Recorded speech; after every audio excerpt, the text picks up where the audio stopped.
There's a story in the Bible where Jesus says there was a man who had a barn full of grain, and one year he had a good crop, and it filled up the barn. He didn't have any more room in the barn. So you know what this guy did is he built bigger barns. He said, I'm going to build an even larger barn. And Jesus said, joke's on you. You're going to be dead.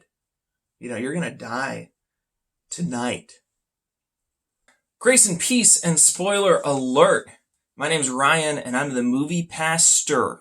I watch movies, and I'm a pastor. I watch movies with a movie pass. It lets me see as many movies as I want for a monthly fee, and then I think theologically about them. I put them in conversation with Jesus, and I see what Jesus has to say about the movies, what they have to say about Jesus, and what they all have to say about the big talk issues that matter to all of us.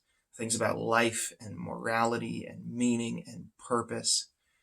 Uncut Gems is one of the furthest movies from Jesus that I can imagine. It is just a dirty movie full of morally ambiguous people doing uncomfortable and often disgusting things. Our main character, Howard Ratner, is just a really disgusting human person.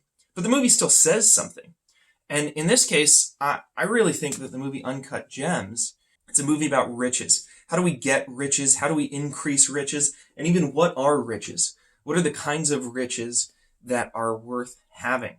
We see a bunch of wealth in the movie that Howie is relating with and trying to leverage and trading one for another and putting them in conversation with another. First of all, we have finances. Howard has money. Living in the New York metropolitan area, he owns a jewelry shop. There's some liquidity there.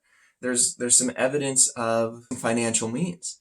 But of course, his financial means is limited because he's also got debt. He's in debt to some bad people. That's another kind of riches. The ability to get credit, the ability to have people in your life who will loan to you, that's something that not everybody has. And when we talk about the poorest of the poor, that's something they really desperately need. If we can get them somebody to trust them, somebody to give them a loan so they can start a business, that's a kind of wealth. That's a kind of riches to have. Howie has that or has had that. You, of course, talk about jewels. If you talk about precious stones, gold, things that are physical objects that we consider as having enormous value. That's something else that, in particular, this one stone, this Black Opal, is very important to the story of this movie. Howie has that. He's in possession of it. Very close to the beginning of the movie. He's holding it in his hands and he has it. So he's rich. I mean, he has the Black Opal. It's worth $1 million to him. He's a millionaire. He should be, you'd think he'd be happy. He's not happy. He wants more. He also has riches in terms of his friends, in terms of his family. He's in terms of his girlfriend and his wife.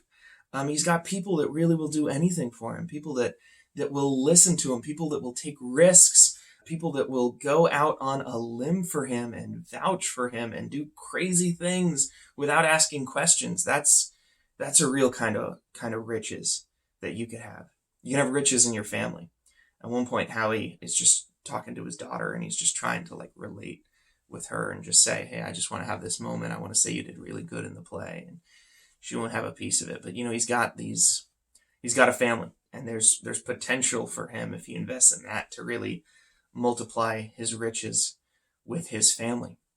He's got life and health at the opening of the movie. He's trying to make sure he doesn't have colon cancer. And as it turns out, he does not. So he's got health going for him. And finally, we do see in the movie, there's this wealth of spirituality. There's these deep spiritual traditions that are important to Howard Ratner. He's Jewish, and Passover is coming up. There's depth of meaning there. There's community. There's important context there. He's got access to all of that. But Howard is a gambling addict. None of those things matter to him. All he wants is more. And man, isn't that the way it is? When we have something, we want more. When I became a pastor, it was my first big boy job. It was my real, professional job with benefits and a full-time salary. that didn't have to depend on an hourly wage. And man, that was a change. That took some getting used to at first, and then I got used to it. And now it's like, oh, I could do with a little more. We all struggle with that. And so he's got all of these things, and he wants more, and he's gambling with them.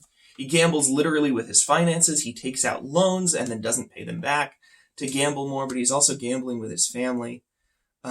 He's also gambling with his stone, letting Kevin Garnett take the stone. Oh, and I forgot Kevin Garnett. Kevin Garnett's got talent, right? Oh, talent. Isn't that a kind of rich? Isn't that a wealth source? If you can just do something really well that nobody else can do. And there's a scene where he actually compares his talent for finding jewelry to Kevin Garnett's talent for playing basketball.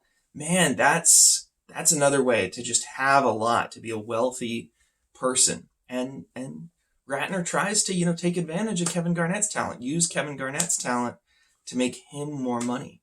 But he's leveraging all of these things, and he's shucking and jiving, and he's calling in favors from all his friends to try and multiply his wealth, try and multiply his riches, try and get to a place where he feels satisfied, where he feels he has enough, where he feels he's out from under this debt. Although, to be frank, I think it's pretty clear from the get-go that he could sell his jewelry store at any point and be out from under the debt. I mean, it's not hard to just, work hard, give some stuff up, and then make up for what he's lost, but he can't.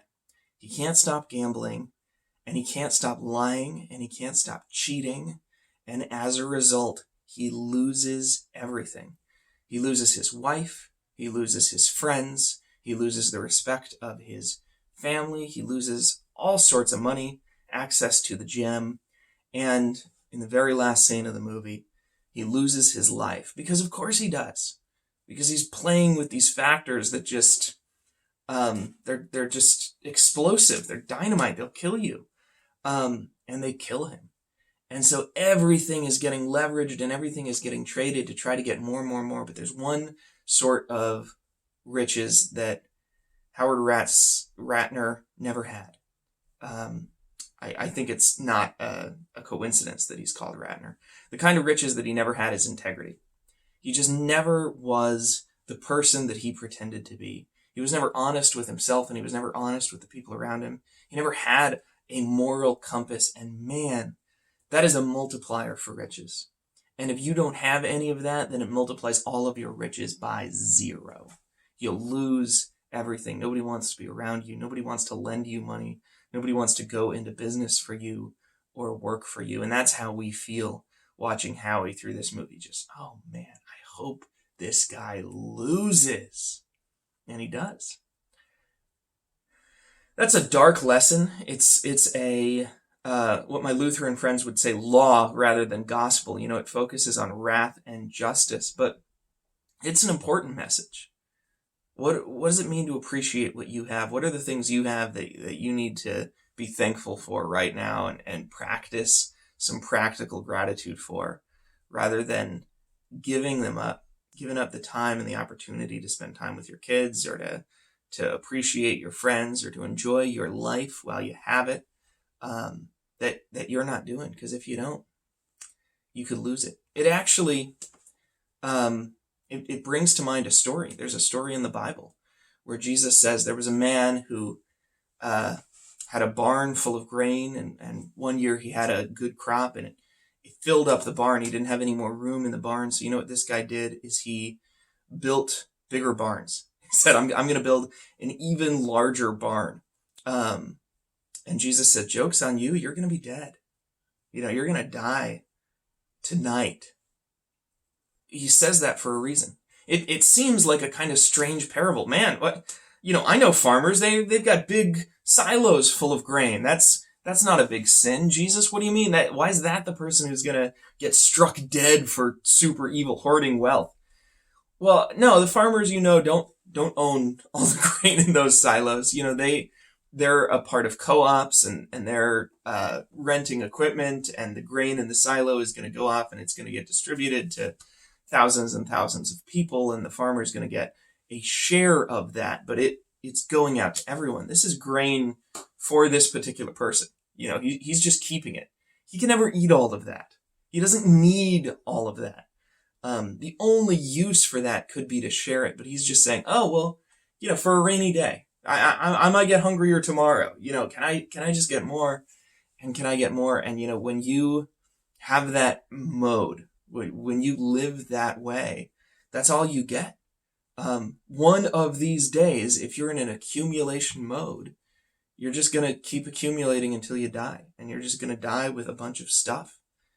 And I got news. He who dies with the most toys loses. If you're not spending your wealth, if you're not using your earthly resources to win friends for you and to participate in the kind of life that is worth living, to participate in a life of integrity, you're just wasting it. You're just throwing it in a barn. That's what I got out of the movie Uncut Gems. What did you get out of it? I'd love to hear more about it.